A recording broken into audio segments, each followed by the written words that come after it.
Et si la nouvelle année n'était pas vraiment un nouveau départ? Enfin, en tout cas, pas selon l'astrologie. On a tous l'habitude de faire ces bonnes résolutions à la nouvelle année, mais est-ce que c'est vraiment pertinent d'un point de vue astro? C'est le sujet que nous allons aborder aujourd'hui dans le podcast. Je vous retrouve donc aujourd'hui pour un nouvel épisode du podcast Chronique du Zodiaque. Je suis Laetitia, je suis astrologue et je suis ravie de vous retrouver ici aujourd'hui. Alors je m'excuse d'avance pour ma voix qui est un petit peu pourrie parce que je sors actuellement d'une grippe assez carabinée et du coup j'ai pas encore retrouvé complètement ma voix, mais j'avais envie quand même de vous enregistrer cet épisode. Alors, on le sait, la nouvelle année, pour beaucoup de monde, ça signifie nouveau départ. On a tendance à faire de nouveaux projets pour la nouvelle année, à faire de bonnes résolutions, à essayer de changer des aspects de notre vie qui ne nous plaisent plus.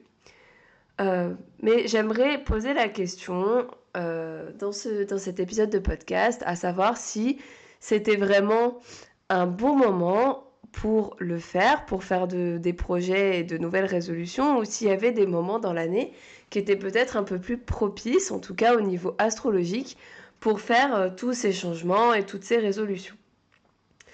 Alors je vais faire un petit parallèle avec la numérologie. Alors la numérologie, bon, je m'y connais pas tant que ça, je m'y connais pas vraiment beaucoup en numérologie, mais en tout cas ce que je sais, c'est que chaque année qui commence en numérologie est une nouvelle année avec une nouvelle énergie, et donc pour le coup, le 31 décembre et le nouvel an, ça marque vraiment le début de quelque chose de nouveau.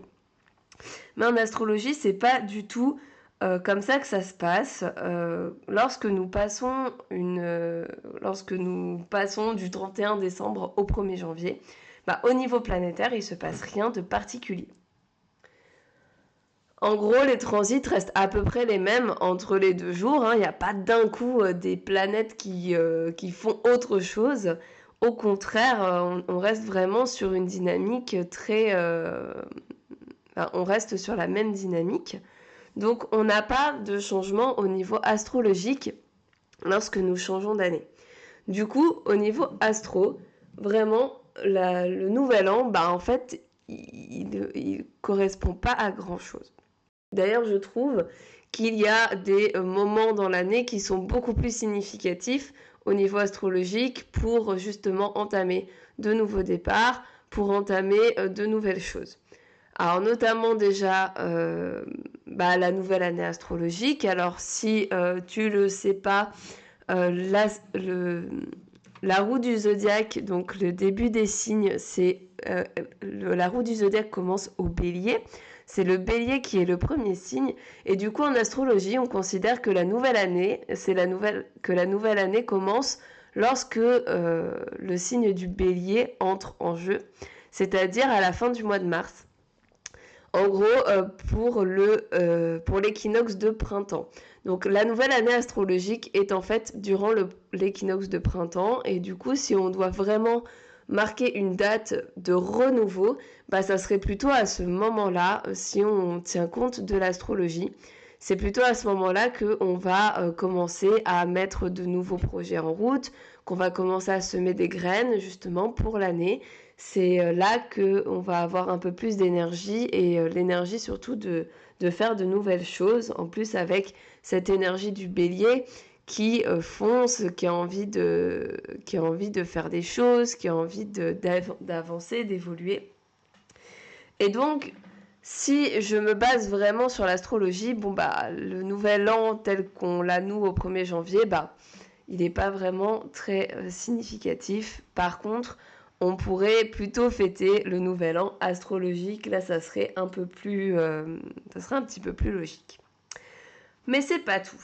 Parce que pour moi, même le nouvel an astrologique, c'est pas forcément le départ que l'on doit prendre pour chacun en tout cas. Il n'est pas forcément parlant astrologiquement pour tout le monde. Et pour moi, du coup, ce qui va être vraiment très très important, c'est le jour de l'anniversaire. Lorsque tu à ton anniversaire, lorsque le soleil revient au même point qu'il était le jour de ta naissance, et ben là, on entame vraiment une nouvelle année. C'est à ce moment-là que notre nouvelle année astrologique commence. Et c'est souvent c'est du coup à ce moment-là que l'on va plutôt avoir besoin de faire un point sur notre année écoulée, et c'est à ce moment-là qu'on va avoir besoin de faire de nouveaux projets, de regarder un petit peu ce qu'on a envie de faire pour l'année à venir. Et du coup, pour moi, du point de vue astrologique du moins, c'est beaucoup plus important de faire un bilan et d'essayer de se projeter lors de notre anniversaire. C'est d'ailleurs à ce moment-là que commence une nouvelle année de profection. Alors j'en ai déjà parlé sur un épisode du podcast, je pourrais te mettre le lien dans la description.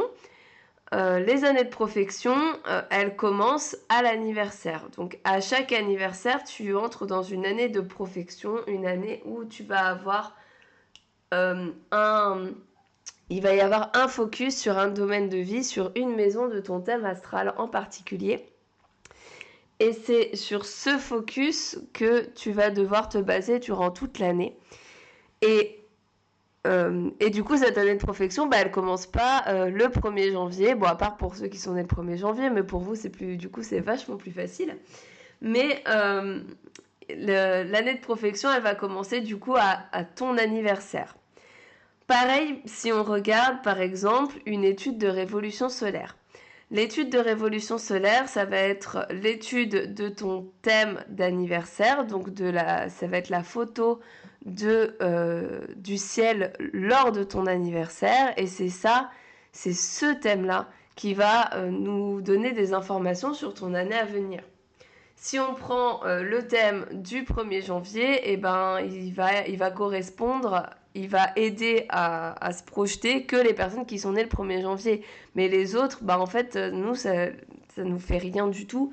Ça nous change rien à notre année que le thème du 1er janvier soit plutôt bénéfique ou non. Clairement, ça va pas changer notre année si le thème du 1er janvier est difficile par exemple. Alors que notre thème de révolution solaire, donc le thème astral de notre anniversaire, là c'est lui qui va nous dire un petit peu comment va se passer l'année à venir. Il va nous aider à connaître nos objectifs, à connaître nos focus, à savoir sur quoi on va le plus travailler durant cette année, qu'est-ce qui va être le plus important pour nous, mais aussi ce qui peut poser des soucis, des blocages, ce qui peut être un petit peu challengeant. Et donc, c'est plutôt lors de notre anniversaire qu'on va devoir faire un bilan, essayer de voir un petit peu où nous amène cette nouvelle année, poser des intentions, faire des manifestations. Pour moi, c'est vraiment à ce moment de l'année qu'on va devoir le plus faire ça. Du coup, ça change pour tout le monde. On est d'accord que du coup, on peut pas faire le petit rituel avec ses copines parce que, en fait, c'est chacun pour soi à son anniversaire. Du coup, à chaque anniversaire, on va avoir une nouvelle année de profection. Donc ça, encore une fois, j'en ai beaucoup parlé dans un épisode de podcast, mais en gros, à chaque année, chaque âge de notre vie, on a une année de profection. Ça va de 1 à 12. Et en gros, elles sont reliées à toutes les maisons astrologiques. Du coup, lors de l'année 1, ça va être tout ce qui a un rapport avec la maison 1 en astrologie qui va être activé. En année 2, c'est la maison 2, etc., etc. Et du coup, chaque année, on a des focus un petit peu différents. Alors, du coup, ça, c'est un peu valable pour tout le monde, mais après, on le met en rapport avec le thème astral parce que ça peut aussi activer certains points un peu particuliers de notre thème. Et ce qui va être le plus important, c'est bien entendu la révolution solaire, le thème de révolution solaire qui, lui, va vraiment nous donner des directions sur notre année à venir et qui va pouvoir nous éclairer un petit peu sur nos objectifs.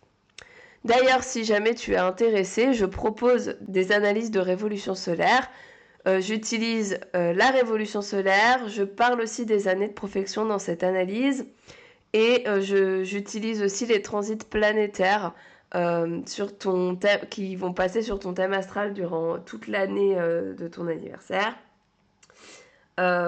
afin d'avoir une analyse la plus détaillée et complète possible.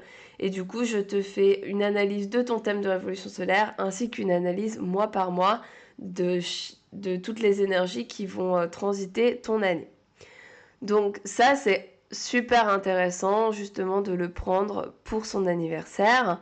C'est pas quelque chose qu'il faut vite prendre pour le 1er janvier. Au contraire, on prend son temps, on le prend pour son anniversaire, on s'offre ce cadeau à soi-même pour faire pour savoir un petit peu ce que nous réserve notre année. Donc voilà, c'était pas un épisode très très long, c'était juste